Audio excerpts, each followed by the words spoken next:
வந்து யாருமே இல்ல அப்படின்னு இப்ப நடிகை சீதா அவர்கள் போட்டிருக்கக்கூடிய பதிவு தான் ரொம்பவே சமூக வலைதளங்கள்ல வைரலாக பரவி வந்துட்டுருக்கு. நடிகை சீதாவின் அம்மா சில தினங்களுக்கு முன்னாடி இறந்ததுக்கு அப்புறமாக பிறகு சீதா எமோஷனலாக ஒரு பதிவு வெளியிட்டிருக்காங்க. அவருக்கு ரசிகர்கள் பலரும் ஆறுதல் தெரிவித்து வந்துட்டுருக்காங்க.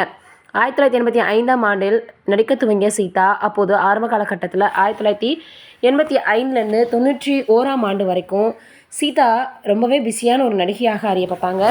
பெரிய அளவில் அவங்க சினிமாவில் நடிக்க ஆரம்பித்தாங்க. 2002ஆம் ஆண்டு வெளியான மாறன் திரைப்படத்தில் இப்போதும் சினிமாவில் வந்து பார்த்தோன்னா மிகப்பெரிய அளவில் சீரியலிலும் நடித்து வந்துட்டுருக்காங்க. வெப் சீரிஸ் அப்படின்றதுல பிஸியாக நடித்து வந்துட்டுருக்காங்க. அப்போது சமூக வலைதளத்திலும் ஆக்டிவாக தன்னுடைய சமூக வலைதள பக்கங்களிலும் ரொம்பவே ஆக்டிவாக இருப்பாங்க. இவங்க மொட்டை மாடி தோட்டத்தை அறிமுகப்படுத்தியிருந்தாங்க. அதோடு தன்னுடைய இயற்கை விவசாயம், கால்நடை பராமரிப்பு போன்றவற்றை ரசிகர்களுக்காக வந்து பார்த்தோன்னா இவங்க ரொம்பவே வந்து சில விஷயங்களை அழகாக சொல்லியிருப்பாங்க. அதோடு தன்னுடைய இயற்கை விவசாயம், கால்நடை பராமரிப்பு எல்லாத்தையுமே இவங்க ஒரு யூடியூப் சேனல் வச்சு நடத்தி வந்துட்டுருக்காங்க. அது குறித்து தன்னுடைய வருத்தத்தையும் அவங்களுக்கு ரசிகர்கள் வந்து பார்த்தோன்னா இப்போ தெரிவித்து வந்துட்டுருக்காங்க. தன்னுடைய அம்மாவோடு விருகம்பாக்கத்தில் அவங்க இருந்திருக்கிறாங்க.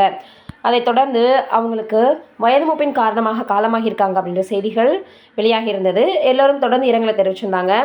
நான் இன்னும் அம்மா இல்லாத அனாதை போல இருக்கிறேன் அப்படின்ற மாதிரியாக, நான் இன்னைக்கு இப்படி இருக்கேன் அப்படின்னும், எனக்கு யாருமே இல்லைன்னு ரொம்பவே மோசமாக அந்த விஷயத்தை அவங்க ஷேர் பண்ணியிருக்காங்க. இப்போ இவங்க இந்த மாதிரியான ஒரு பதிவு போட்டது சமூக வலைதளங்களில் வைரலாகி வருது. என்னடா இது, நடிகை சீதா அவர்கள் இப்படி சொல்லிட்டாங்களே அப்படின்னு தொடர்ந்து அவங்களுக்கு ஆறுதலை தெரிவித்து வந்துட்டுருக்காங்க. மிகப்பெரிய அளவில் நம்மளுடைய அம்மா அப்படின்னு சொல்லும்போது நிச்சயமாக யாராலையும் அதை எளிதாக எடுத்துக்கொள்ள முடியாது.